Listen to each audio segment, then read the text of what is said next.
Welcome to the first PLC meeting of the year. We're going to start planning for the rest of the semester. Let's start by talking about our SMART goals. I think we should increase the reading proficiency of our students. That sounds like a great idea. How can we measure that? Well, according to last year's TCAP scores, we were at 58%. Could we increase that to 70%? Sounds like a great goal, Chelsea. Thank you. Now let's discuss our assessment for the upcoming year. I think we should all pick a date for our first unit test.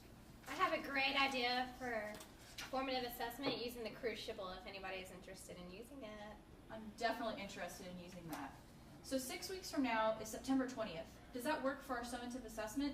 I have a test that I used last year that needs to be edited. Some students last year struggled with it. That would be perfect. This is so frustrating. Hey, Miss Howell. Is there something I can help you with? Are you having a hard time? I'm just so overwhelmed. I'm working on this lesson plan for the unit I'm on, and I'm trying to make sure I have all the accommodations for my students with special needs. Here, I have an information packet for my professional development meeting. It has a lot of great activities that accommodate differentiated learning styles and students with special needs. They can also be used for a pre or a formative assessment. That sounds great. Thank you. Hey, Miss Howell! Hey. Now you guys know you're not supposed to have your phones out in class. So we wanted to show you this really cool app. What is it? It's called MyFitnessPal. You can track your nutrient intake and physical activity on it. Oh, that sounds great. It would work great for the lesson plan I'm working on for us to do next week. That's a great idea. Now you just need to make sure that your objectives are aligned with your standards when you have all that going on. Just don't do it, Miss Brown down the hall did. What did she do? She lectured the whole time and read out the PowerPoint. It was so boring. So it was all centered around her. Yeah, we like group work and stations. It's so much more fun.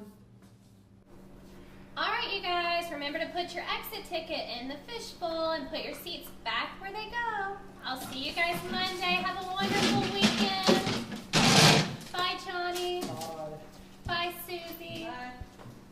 I wonder what Mrs. Howell is up to. Action.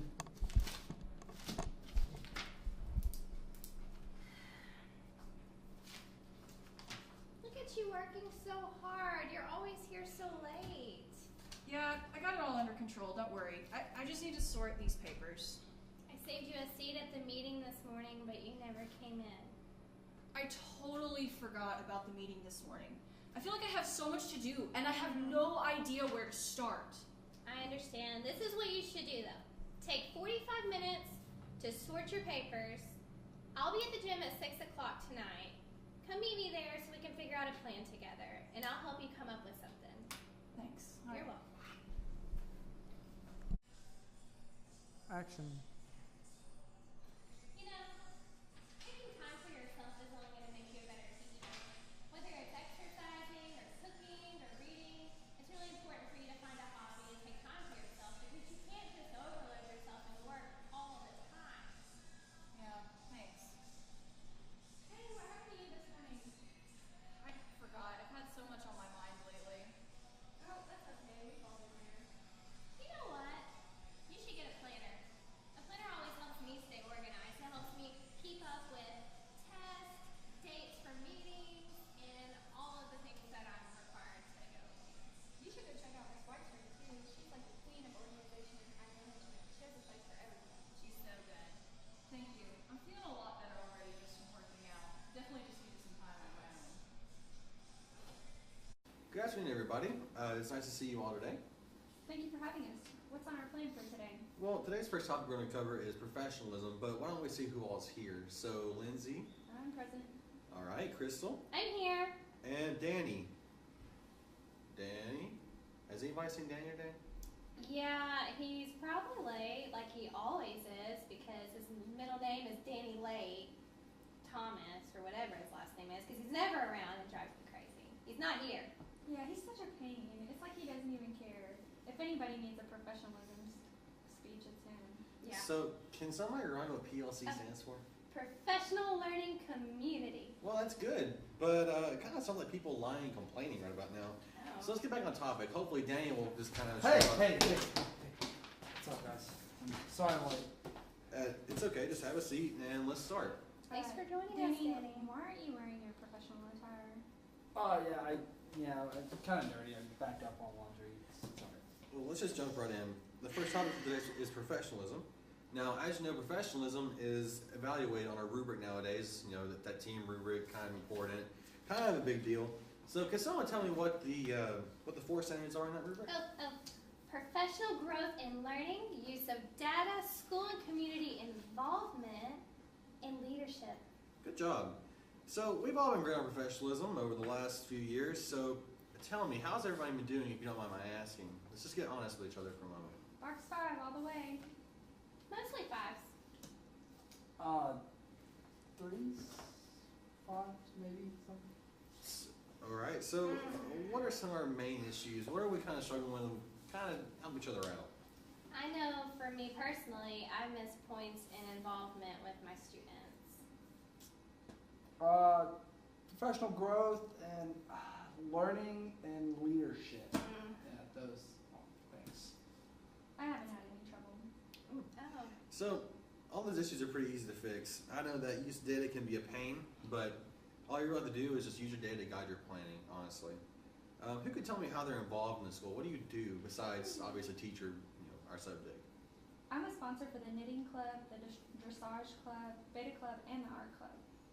You know, I go to a couple basketball games a year, support my students, and I sponsor the theater club.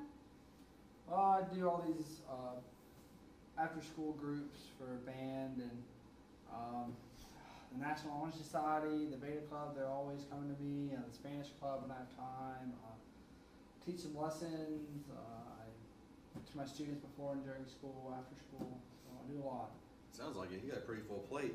So, no wonder some of you are getting involved. It seems like Danny's doing all the work over here. So, why don't you delegate some of your responsibilities? I mean, obviously some of you aren't going to be able to write a marching band or something like that, but, National Honor Society or Spanish Club, come on, guys. Pick up the pace. And so, if they take off some of those responsibilities, that will give you some more time on your own. And you can actually go to some clinics and, get better at what you do. And, as for professional growth and learning, it would really help if you showed up to all of our PLCs and, preferably on time, because that's what being professional is. With some of these teachers taking your responsibilities off your hands, I'm sure you can have more time to improve yourself. If you can show me that you're going to be here on time, I'll let you lead the PLC groups. But, for science sake, let's just move on. So the reason why we went over this information today is for the test that we're going to be having. Class, we need to finish going over the information for the test next week. Danny, don't do that. Jordan, get off your phone. Why? We're going to do anything anyway. It's not like this class matters. You guys need to get your life together. Waste of time. No, we don't have any fun. Well, there goes the Thank bell. Lord. Woo! Be prepared for your test next week. Nope. Pay attention in class when We're you're gonna do here. that. What's going on? Are you all right? I don't know what to do. I'm having a really hard time. My students run over me every class period. I can't even get the information that they need to pass the class, to pass my test to them, because there's just so much chaos and disruption. It's insane. How do you do it? Well, you just need to take a breath and start with basic things that might help you.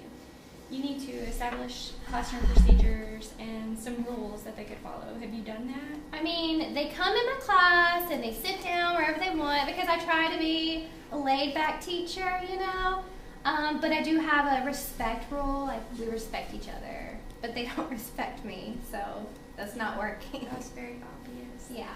You just need to give them some more structure, give them some ground rules, and make up a routine that they can follow and demonstrate it for them so that they see what they're supposed to do and what you expect. I posted some rules over there, but they just don't even follow them anymore. I think the first week they kind of did, but Have you tried to enforce them consistently throughout the year? I guess not. Well, a big thing is that you need to remain consistent. I actually have a pack of classroom management strategies in my room. I can go grab them for you really quick if you'd like. That would be awesome. Very helpful.